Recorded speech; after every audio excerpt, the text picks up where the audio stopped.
and welcome to an introduction to setting your machine up in preparation for iBooks author training.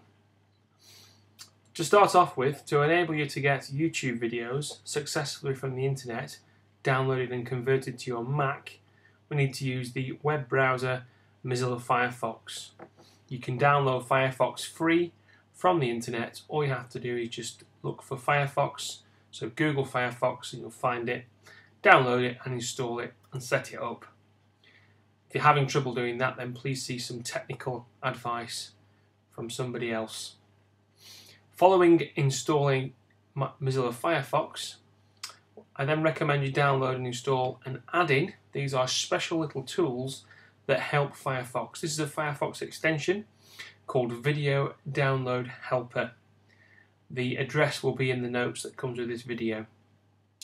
Once you've downloaded this add-in, you need to install it. Just follow the instructions quite clearly through. If you look about this, it just talks to you about downloading it.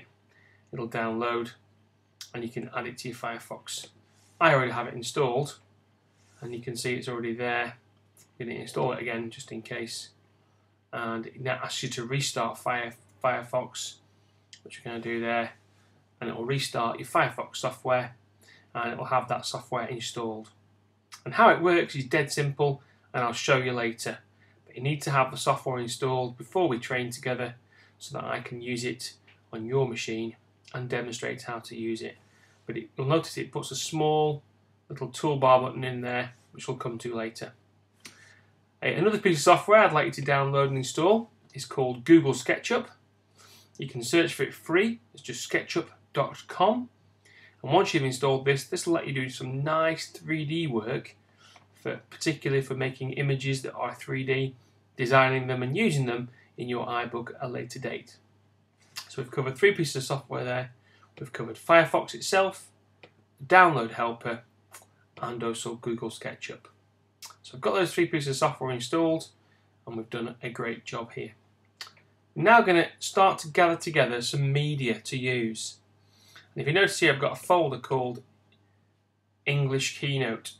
And what I've done here is I've done some work with an English department elsewhere, and I've gathered together some resources to enable me to make a Charlotte Bronte and other videos and other bits and pieces from Great Expectations to enable to make an iBook on Jane Eyre, Charlotte Bronte and Great Expectations. And if we look down the list here, I've got some images in the form of JPEGs. I've got some video or some sample answers from the BBC Bite-Size website. I've got some keynote presentations which have been used and made. Okay. I have other elements in there in the form of websites. I even have some video.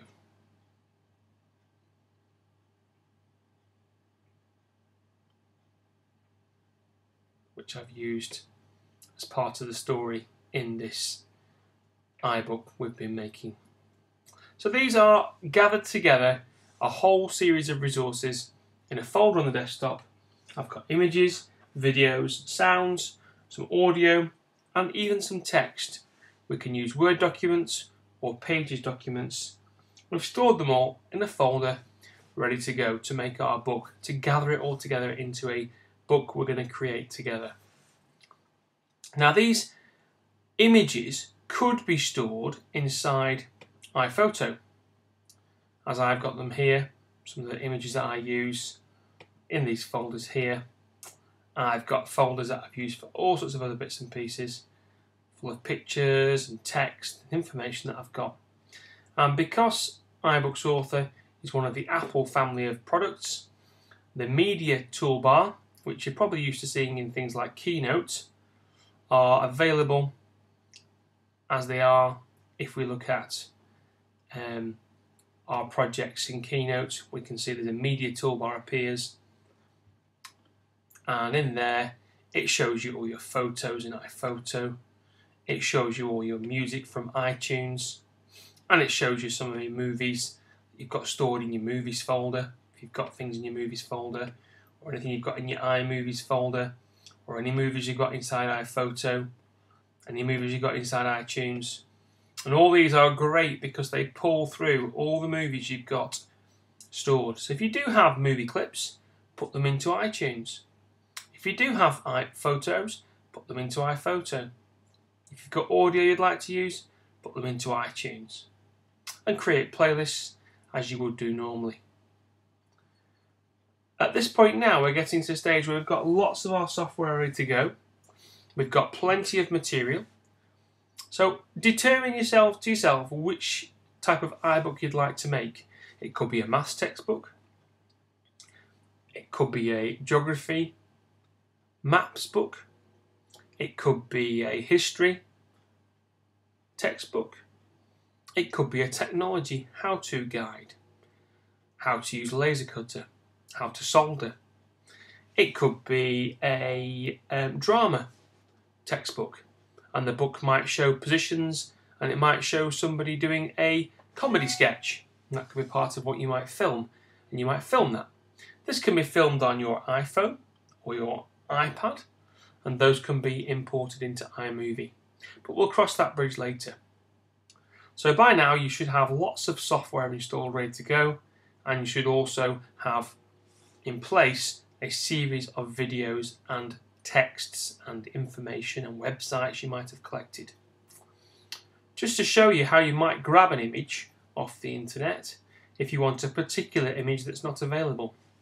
If you use the Command key, the one that's got CMD, and the Shift key, the one that's the sort of capital letters but not permanently, the one above the function key, and then press 4, you will get some small crosshairs with numbers on.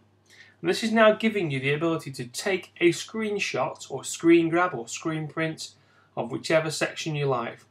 So we're just going to take a picture of this section here, including the Eiffel Tower and the number 8, and we're going to let go, and you should hear a click like a photograph, and that will appear on your desktop as a screenshot, and you can have a look at that, and there it is.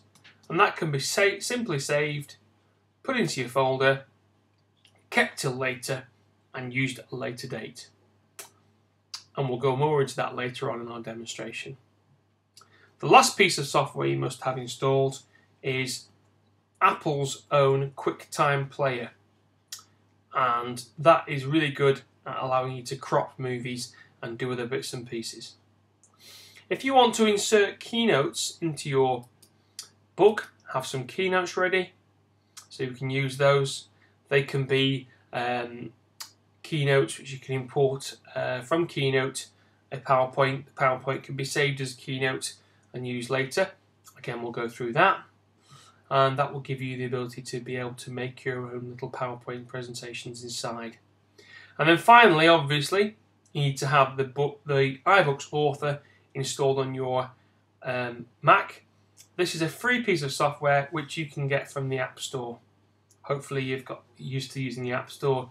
It's a bit like the App Store for iPhones and iPads, but it's for the Mac, and it sells Macintosh software. But you'll find that iBooks Author is on there as well.